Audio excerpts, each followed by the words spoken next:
The British burned the Capitol in 1812 as the U.S. legislature come under attack.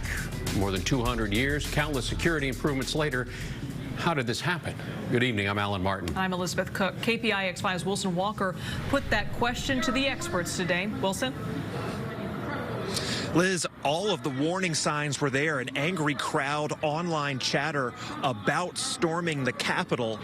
And it happened anyway, but the obvious and embarrassing security failure, that is only one part of why it is all so disturbing. And I guess most people are baffled because that's the seat of government. How could we let that happen there? Capitol Police, who normally deal with crowds of tourists, say they did not expect an angry mob yesterday, and without backup, which they turned down, there was no way they were going to secure the Capitol grounds. And I can tell you right now that if you made me king for a day and I was back there, I would have had that whole area blocked off. That such an invasion of the Capitol could happen was only part of the shock, certainly not all of it. You know, in the Bay Area, yes, we've had riots, but it didn't threaten the political system. It didn't threaten the rule of law.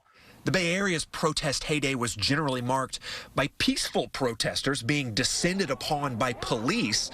More recent confrontations have actually prompted changes in how local law enforcement handles crowds. No Democratic or Republican leader prior to Trump has come right out and tried to use a kind of militia of thugs to intimidate legislators into doing something they didn't want to do. And that's a big deal.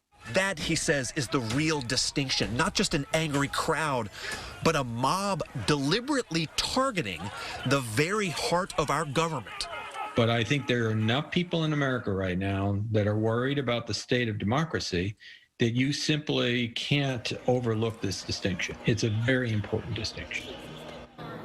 All right, behind me, a crowd protesting against Donald Trump, calling for his removal from office. Now, it's a protest, not an insurrection. We have different words for these things for a reason, and I think yesterday one of those days that has left a lot of people struggling to find the right word for what it is we saw.